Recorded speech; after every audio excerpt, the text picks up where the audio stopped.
মাত্র 3টে উপকরণ দিয়েই বানিয়ে ফেললাম এরকম সুন্দর আনারসের জ্যাম। কিভাবে বানালাম দেখুন, চটপট বানিয়ে ফেলুন। ভালো লাগলে লাইক শেয়ার কমেন্ট করবে, চ্যানেলে নতুন হলে চ্যানেলটা সাবস্ক্রাইব করবে, পেজ থেকে দেখলে পেজটা কিন্তু অবশ্যই ফলো করবে। আধখানা আনারস নিয়ে চলে এসেছি। এই আনারসটা দিয়ে আজকে বানাবো মাত্র 3টে উপকরণ দিয়েই জ্যাম। খুব সহজে বানান আর বাড়িতে এইভাবে খান, খুবই ভালো লাগবে। নমস্কার বন্ধুরা, রূপার রান্নাঘর উইথ ভিলেজ ফুডের তরফে আপনাদের সকলকে রইল অনেক অনেক স্বাগত। বন্ধুরা এখন যেখান থেকে ভিডিওটা দেখছো তাদের সকলকে রইল অনেক ভালোবাসা, বড়দের রইল আমার অনেক অনেক প্রণাম। আনারসটা কিন্তু কেটে নেব এবার। দেখুন খুব সুন্দর, আর আনারসটা কিন্তু অনেকটা পরিমাণে বড়ও আছে। আনারসের যে পিছনের চোখগুলো হয়, চোখগুলো কিন্তু বাদ দেবো, খোলাটাও ছাড়িয়ে নেব প্রথমে। এবার এই চোখগুলো বাদ দিয়ে দেবো।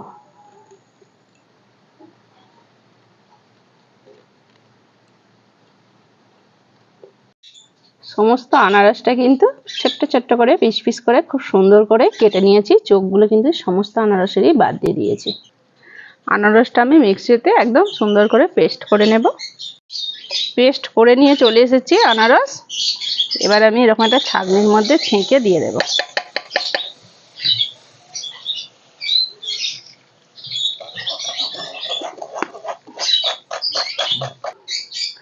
দেখুন বন্ধুরা, ছিবড়েটা কিন্তু বেরিয়ে গেছে। এটাকে আমি ফেলে দেব। দিয়ে দিচ্ছি চিনি। এইভাবে আমি কিন্তু ভালোভাবে ফুটিয়ে জ্যামটা রেডি করব। এইভাবে কিন্তু খুব সুন্দর করে ফুটিয়ে নিচ্ছে দেখুন। আর এইভাবে অনবরত কিন্তু নাড়তে থাকবো যাতে নিচে না লেগে না যায়। দিয়ে দিচ্ছি অল্প একটুখানি ভ্যানিলা এসেন্স। দেখুন বন্ধুরা, জ্যাম কিন্তু আমার একদম রেডি হয়ে গেছে আর খুব সুন্দরভাবে করেছি রান্নাটা। দেখুন একদম কিন্তু খুব বেশি পাতলাও রাখিনি আর খুব বেশি ঘনও হয়ে যায়নি। এবারে নামিয়ে নেব।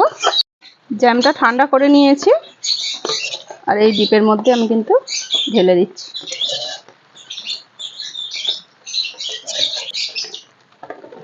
খুব সুন্দরভাবে কিন্তু ঠান্ডা হতে আরও বেশ সুন্দর লাগছে দেখুন।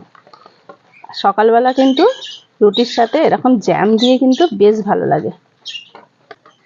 আপনারাও তাহলে এরকম সুন্দর জ্যাম বানিয়ে ফেলুন পাইনাপেল। আজকের মতো ভিডিওটা বন্ধুরা এখানেই শেষ করছি। আবার অন্য কোনো দিন নতুন একটা ভিডিও নিয়ে হাজির হবো আপনাদের কাছে। ততক্ষণের জন্য টাটা, নমস্কার।